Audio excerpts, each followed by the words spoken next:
नमस्कार साथियों, आपका एक बार फिर से स्वागत है हमारे चैनल श्री विरूपाक्ष सरकार पर। हम लोग श्रीमद् वाल्मीकि रामायण का पाठ कर रहे हैं और आज बाल कांड में हम प्रारंभ कर रहे हैं अष्टादश सर्ग 18वां अध्याय, जो है राजाओं तथा ऋषि श्रृंग को विदा करके राजा दशरथ का रानियों सहित पुरी में आगमन, श्री राम, भरत, लक्ष्मण तथा शत्रुघ्न के जन्म, संस्कार, शील स्वभाव एवं सद्गुण, राजा के दरबार में विश्वामित्र का आगमन और उनका सत्कार। आइए प्रारंभ करते हैं।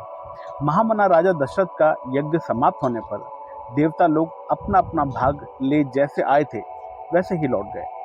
दीक्षा का नियम समाप्त होने पर राजा अपनी पत्नियों के साथ ले सेवक, सैनिक और सवारियों सहित पुरी में प्रविष्ट हुए। भिन्न भिन्न देशों के राजाओं भी महाराज दशरथ द्वारा यथावत सम्मानित हो मुनिवर वशिष्ठ तथा ऋषिशृंग को प्रणाम करके प्रसन्नता पूर्वक अपने अपने देश को चले गए। अयोध्यापुरी से जैसे अपने घर को जाते हुए उन श्रीमान नरेश के शुभ सैनिक अत्यंत हर्षमग्न होने के कारण बड़ी शोभा पा रहे थे।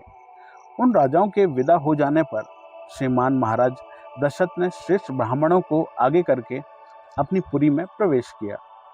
राजा द्वारा अत्यंत सम्मानित हो ऋषिशृंग मुनि भी शांता के साथ अपने स्थान को चले गए। उस समय सेवकों सहित बुद्धिमान महाराज दशरथ कुछ दूर तक उनके पीछे पीछे उन्हें पहुंचाने गए थे। इस प्रकार उन सब अतिथियों को विदा करके सफल मनोरथ हुए राजा दशरथ पुत्रोत्पत्ति की प्रतीक्षा करते हुए वहां बड़े सुख से रहने लगे। यज्ञ समाप्ति के पश्चात जब 6 ऋतुएं बीत गईं तथा 12वें मास में चैत्र के शुक्ल पक्ष की 9वीं तिथि को पुनर्वसु नक्षत्र एवं कर्क लग्न में कौसल्या देवी ने दिव्य लक्षणों से युक्त सर्व लोक वंदित जगदीश्वर श्री राम को जन्म दिया। उस समय सूर्य, मंगल, शनि, गुरु और शुक्र ये 5 ग्रह अपने अपने उच्च स्थान में विद्यमान थे तथा लग्न में चंद्रमा के साथ बृहस्पति विराजमान थे। वे विष्णु स्वरूप हविष्य खा या खीर के आधे भाग से प्रकट हुए थे। कौसल्या के महाभाग पुत्र श्रीराम इक्ष्वाकु कुल का आनंद बढ़ाने वाले थे। उनके नेत्रों में कुछ कुछ लालिमा थी। उनके होंठ लाल, भुजाएं बड़ी बड़ी और स्वर दुदुम्बी के शब्द के समान गंभीर था। उस अमित तेजस्वी पुत्र से महारानी कौसल्या की बड़ी शोभा हुई, ठीक उसी तरह जैसे सुश्रेष्ठ वज्रपाणी इंद्र से देव माता अदिति सुशोभित हुई थी। तदंतर कैकई से सत्य प्रकार पराक्रमी भरत का जन्म हुआ, जो साक्षात भगवान विष्णु के चतुर्थांश से न्यून भाग से प्रकट हुए थे।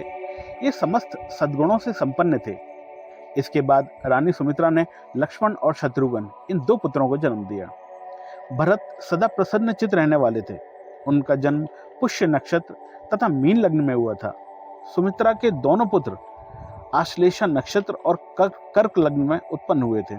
उस समय सूर्य अपने उच्च स्थान में विराजमान थे।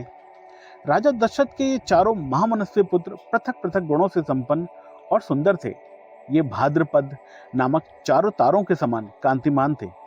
इनके जन्म के समय गंधर्वों ने मधुर गीत गाए, अप्सराओं ने नृत्य किया, देवताओं की दुदुम्बियां बजने लगी तथा आकाश से फूलों की वर्षा होने लगी।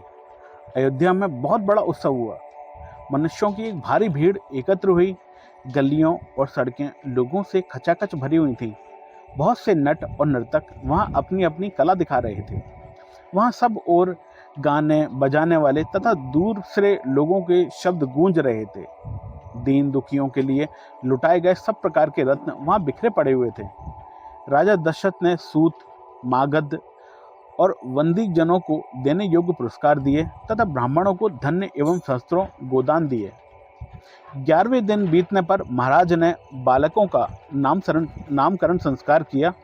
उस समय महर्षि वशिष्ठ ने प्रसन्नता के साथ सबके नाम रखे। उन्होंने ज्येष्ठ पुत्र का नाम राम रखा। श्री राम महात्मना परमात्मा थे। कैकई कुमार का नाम भरत तथा सुमित्रा के एक पुत्र का नाम लक्ष्मण और दूसरे का शत्रुघ्न निश्चित किया गया। राजा ने ब्राह्मणों, पूर्ववासियों तथा जनपद वासियों को भी भोजन कराया। ब्राह्मणों को बहुत से उज्ज्वल रत्न समूह दान किए गए। महर्षि वशिष्ठ ने समय समय पर राजा से उन बालकों के जातकर्म आदि सभी संस्कार करवाए थे।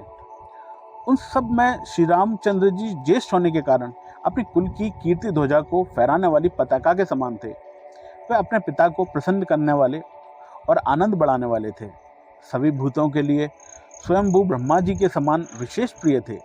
राजा के सभी पुत्रों वेदों के विद्वान और शूरवीर थे। सब के सब लोकहितकारी कार्यों से संलग्न रहते थे। सभी ज्ञानवान, समस्त सद्गुणों से संपन्न थे।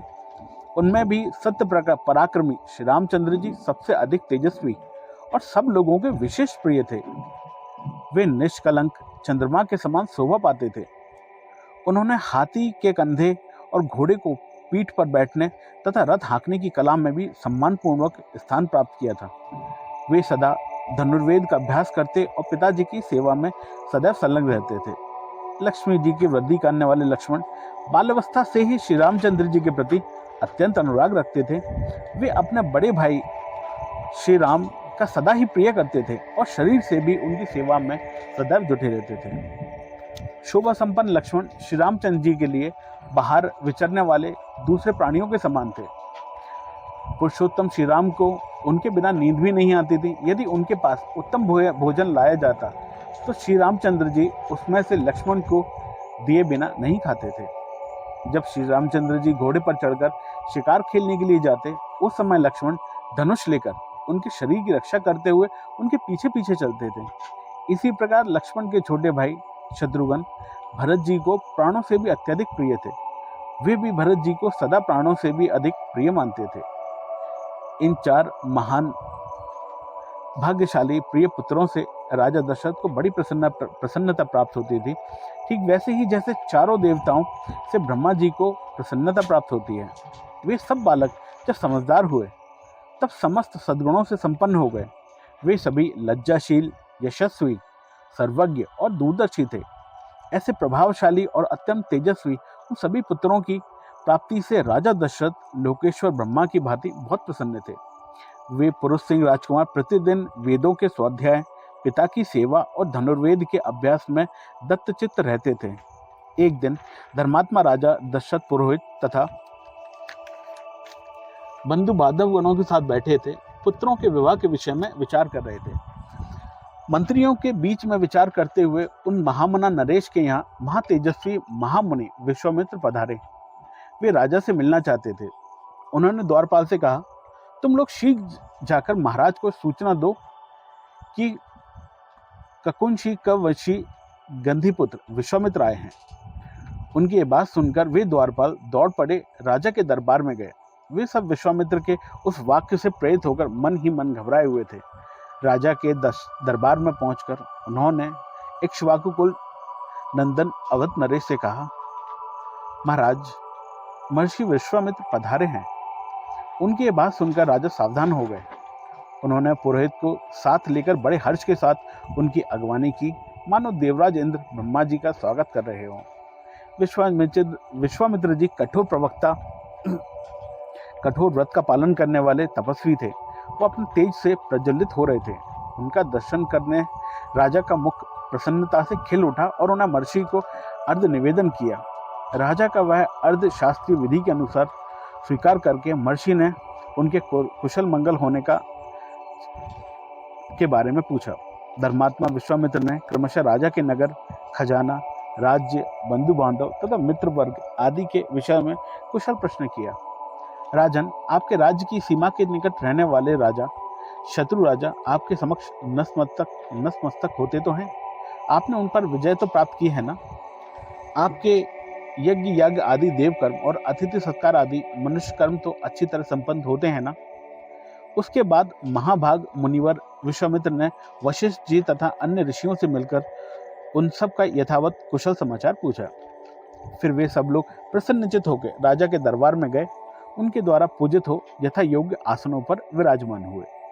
तदंतर प्रसन्नचित परम उद्धार राजा दशरथ ने पुलकित होकर महामुनि विश्वामित्र की प्रशंसा करते हुए कहा, महामुनि, जैसे किसी मरणाधर मनुष्य को अमृत की प्राप्ति हो जाए, निर्जल प्रवेश में पानी बरस जाए, किसी संतानहीन को अपने अनुरूप पत्नी के गर्भ से पुत्र की प्राप्ति हो जाए, खोई हुई निधि मिल जाए तथा किसी महान उत्सव से हर्ष का उदय हो, इसी प्रकार आपका यहाँ शुभागमन हुआ है। ऐसा मैं मानता हूँ। आपका स्वागत है। आपके मन में कौन सी उत्तम कामना है जिसको मैं हर्ष के साथ पूरा कर सकूं? ब्राह्मण, आप मुझसे सब प्रकार की सेवा के लिए योग्य उत्तम पात्र हैं। मानत मेरा अहोभाग्य है जो आपके यहाँ तक पधारने का कष्ट किया। आज मेरा जन्म सफल और जीवन धन्य हो गया। मेरी बात हुई रात सुंदर प्रभात दे गई, जिससे मैंने आज आप ब्राह्मण शिरोमणि का दर्शन किया है। पूर्व काल में आप राजश्री शब्द से उपलक्षित होते थे, फिर तपस्या से आपकी अद्भुत प्रभा को प्रकाशित करके आपके ब्रह्मश्री का पद पाया है। अतः आप राजश्री और ब्रह्मश्री दोनों ही रूप में पूजनीय है। आपका जो यहाँ मेरे समक्ष शुभागमन हुआ है, यह परम पवित्र और अद्भुत है। प्रभु, आपके दर्शन से आज मेरा घर तीर्थ हो गया है। मैं अपने आप को पुण्य क्षेत्रों की यात्रा करके आया हुआ मानता हूँ। बताइए, आप क्या चाहते हैं? आपके शुभागमन का शुभ उद्देश्य क्या है? उत्तम व्रत का पालन करने वाले महर्षि, मैं चाहता हूँ आपकी कृपा से अनुग्रहित होकर आपके अभीष्ट मनोरथ को जान लूँ और अपने अभ्युदय के लिए उसकी पूर्ति करूँ। कार्य सिद्ध होगा या नहीं, ऐसे संशय को अपने मन में स्थान मत दीजिए। आप जो भी आज्ञा देंगे, मैं उसका पूर्ण रूप से पालन करूँगा, क्योंकि ससम्माननीय अतिथि होने के नाते आप मुझ गृहस्थ के लिए देवता हैं। ब्राह्मण, आज आपके आगमन से मुझे संपूर्ण धर्मों का उत्तम फल प्राप्त हो गया। यह मेरे महान अभ्युदय का अवसर आया है। मनस्वी नरेश के कहते हुए ये विनययुक्त वचन, जो हृदय और कानों को सुख देने वाले थे, सुनकर विख्यात गुण और यश वाले शम दम आदि सद्गुणों से संपन्न महर्षि विश्वामित्र बहुत प्रसन्न हुए। इस प्रकार श्रीमद् वाल्मीकि निर्मित अर्ष रामायण आदि काव्य के बालखंड में 18वां सर्ग पूरा हुआ। जय श्री राम। ओम नमः शिवाय।